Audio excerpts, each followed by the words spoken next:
Rich Gaspari. I'm here in Edison, New Jersey at the Apollon Gym. We have Mark Alvisi here. I'm bringing Mark here just to get to know him, get to know his training philosophies. Hopefully I can give him some of my tips, old school tips as well.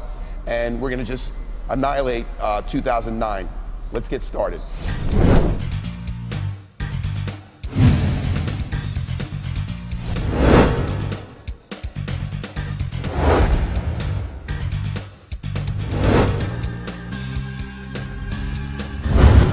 Mark, we just did leg training.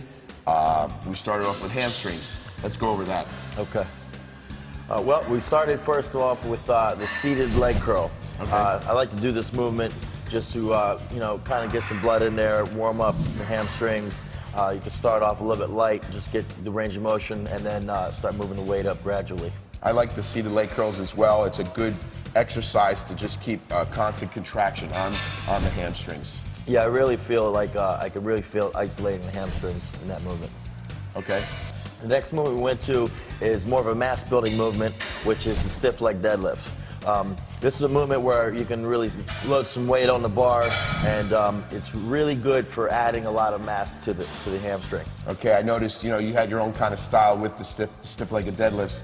A lot of guys keep their knees even more stiff. You had more of a bend, so it was kind of in between a regular deadlift and a stiff-legged deadlift. Yeah, and the reason I do that is because I make sure that I have that play and that bend in my leg, just because I don't want to tear or, you know, pull the hamstring, especially when we're getting into really heavy weight. But the thing is, I really keep it in the position to where I feel that tension on the hamstring at all times, and then I'm pulling that heavy weight under that tension.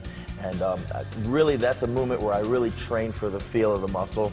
And once I get in my groove, I can really put some weight on there and really pound it out. I think the style you have is with, I think they're called Romanian deadlifts, because with that more of a bend on it. And what you're doing is, like you said, you're just keeping that contraction on the hamstrings. Right. And it's a great mass builder for hamstrings. And as you can see, obviously on stage, you got some of the best hamstrings. Yeah, I really noticed the difference when I started incorporating that movement. And then after that? The next movement that we moved to was the lying leg curls. And this is another great isolation movement. It's also another movement where you can use a lot of weight, you know, just to really peak that hamstring and put a lot of tension right on the hamstring. I agree. Most gyms only have lying leg curls. It was fortunate that we had a lot of different machines, and it seems like you like to use a lot of variety with hamstrings. Yeah, well, the thing is, you know, there's only the range of motion for, you know, to build a hamstring is basically just one range of motion. So you have to really try to hit it from different angles. And the thing is, different machines are going to hit it from different angles. I mean, they're all going to stimulate the muscle group itself. But I think, you know, you don't want it to just be like one movement that you're doing, because I think your body will get used to that. Cool. And then the last exercise? The final exercise was the FST7 movement, which was the standing one leg curl. Yeah, those were tough. I mean, going one leg to the other. You normally work out by yourself? It just depends. On the days where I train with a partner, we'll just do one leg. I'll do my set, and then he'll do his set, and then we'll switch to the other leg. So we'll do all sevens. If I train by myself, I just go back and forth. I do my left and then my right, and then left and right, so there's no break in between. No, I definitely feel it. My hamstrings were blasted with that workout. So it felt good. Yeah, absolutely. I mean, it really is. It's a good workout, finishing off with the sevens. Yeah. It really pumps a lot of blood. Hamstrings and right to thighs. Right into quads. Okay, Mark, we finished off, you know, from hamstrings right to thighs. Let's go into what we did there. Okay, well, with quads, I like to start and warm up the muscle group with some leg extensions on the machine. I think that's just a good way to kind of get some blood in there, warm up the joint, warm up the muscle, start pulling fluid into the muscle, and just prepare it for, you know, the heavier, you know, other compound movements we're going to be doing afterwards. I agree. Leg extensions are a great exercise, you know, to warm up the knees. Like you said, get blood into the thighs. They're not an overall building exercise, but they do get good contraction, you know, in your thighs before you start the other heavy movements. Yeah, and it's also a good movement sometimes to finish with, too, if you want to really add some detail into the quads. Definitely, if you want to get that separation. Definitely. I used to always put them into my workout and really squeeze them at the top so that you can get that separation get that in the burn. thighs. Yeah, absolutely. Really, it's a good movement. You can really create a burn with that movement. Good. And then we went to? Front squats. Now, sometimes I'll do regular squats, sometimes I'll do front squats. It just depends. You know, it just depends on what phase of training I'm in. For this last phase, from the USA's to the Nationals, I was doing front squats. That movement basically, you know, it really keeps the tension right on the front of the quad there, and I really like the way that it feels on the movement feels on my muscles. You know, as you said, doing a front squat is more isolation on the thigh. When you're squatting, you're using your hips, you're using your butt. It's a good mass builder. You know, doing regular squats, front squats are one of those like isolation just to build up those frontal quads. Right, and it's one good thing about it too is sometimes you know, the front squat, it takes a little bit of that compression and pressure off of your low back. And if you have issues with your low back, this is usually a good alternative so that you don't have to go as heavy, but you're still really stimulating the quads. And then we went to another mass builder, the leg press. The next one was the leg press. This is another great mass builder because, again, you're in a supported position with the leg press to really pile the weight onto the machine and really pound out some weight. And it really takes big weight to build big muscles. Oh, I agree. I mean, leg press, you know, they were a big part of my working out to build thighs. I mean, I cut out squats a lot of times because, you know, it can affect your back. It can put a lot of, actually build up your obliques when you do too much of a heavy squat. So leg presses were great just to isolate thighs as well. And then we went to... after that movement, we went to walk-in lunges. Whoa, tough exercise. Tough exercise, but definitely a mandatory exercise for me. I've always done them. I think it's a great movement just to really etch detail into the hamstrings and the glutes. Really make that, you know, that hamstring glute tie-in really noticeable. It definitely helped me to cut those striations into my glutes. And, you know, that's one thing that you don't really see too much on the stage, except for at the top level. You were the first to actually really display striated glutes. I've always displayed them myself, so I think that this movement has really helped me do that. Definitely, as you said, you know, when I started training, nobody did lunges. It was more of a girl exercise. I started putting them into my workout, walking lunges. I used barbell lunges as well. Even doing what we call reverse lunges that you can do with a bar and stay in one place. But lunges are a great exercise to get that tie-in into the glutes, work out the glutes so that, you know, when you diet down, you actually have those striations that a lot of people don't have.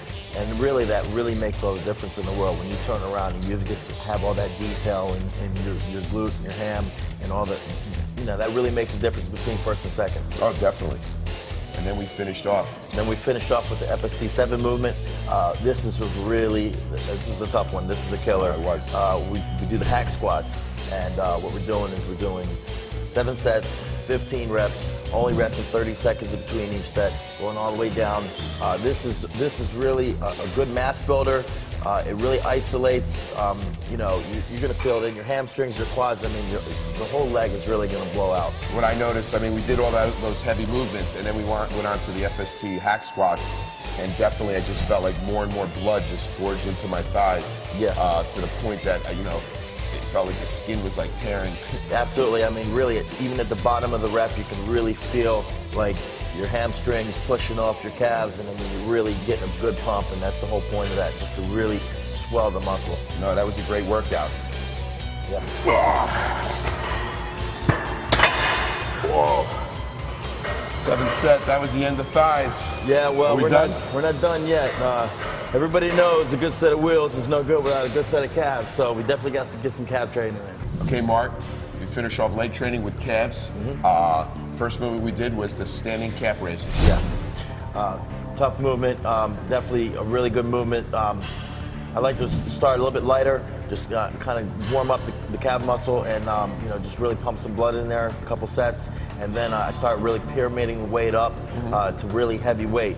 One thing I really did was that I noticed made a really big change and started really growing my calves is really pounding the weight on in that movement and really focusing on the negative portion of the movement with the weight just kind of like, you know, getting the weight up and then just that crushing weight coming down on the calves and trying to resist, and it really will tear down the muscle fibers and it really starts stimulating the new growth. The calf muscle is a tough muscle because it's a very high density muscle. You're walking on them all the time. As you said, sticking to high reps when using what you said definitely made a difference because I saw improvements on your calves. Those negatives on the eccentric part of the exercise made a difference where your calves, you know, grew. Yeah, definitely. So you need to keep it up. Yeah, I found something that worked for me, so I'm going to keep going. I'm going to run with that for the next 12 months and see where it takes me. Good, and then we went over to the leg press calf raises. Yeah, and that movement again, you know, really good movement, pumping a lot of blood in there. Sticking with about 15 reps and just really getting that squeeze at the top of every rep. Just trying to get that squeeze and that contraction at the top. Definitely, with that kind of movement, you can do different angles, get toes in, toes out, and doing that motion. Again, squeeze at the top, and then slowly bring it down. Right, yeah, absolutely. I mean, you know, if you want to focus a little bit more on the outer part of your calf, you're going to go toes in. If you want to focus a little bit more on the inner part, obviously you're going to have your feet out to a 45-degree angle pointing outward. So you have a lot of versatility with that movement.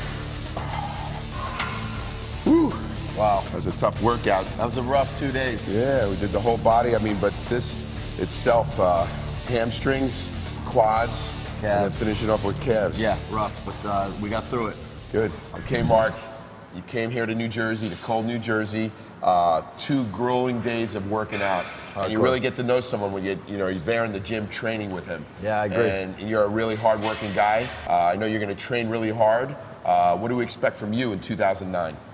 Well, I made some really great gains from the USAs to the Nationals, and that was just a period of 4 months. I was very 100% committed. I was very motivated, and I was able to make pretty major improvements in a short period of time. So that being said, now that I have considerably more time off season where I can keep my calories up and I can really focus on putting on a whole lot of new mass, I'm really excited about it. I think I can definitely come in at least another 10 or 11 pounds heavier next time I step on stage, and I'm going to keep the same quality of condition and symmetry and everything else, and I'm really motivated about that, and I'm going to do it 100%. Well, I'll tell you, I was really impressed with you. The gains you made from USA to the Nationals were impressive. You have a freaky physique with that little waist and that wide clavicle, and another 10, 11 pounds in your frame is going to be incredible. We're going to be doing a lot more videotaping on you in off season to see you gain, right now you're around 225, get you up to 240, 250. Yeah. And then, get you right into the contest. Yeah, I'm really excited about doing it. Definitely going to put on some good size, and then, we'll just cover the whole event and right up to the show. Good. Sounds like a good deal. Awesome. Thanks a lot. Thank you.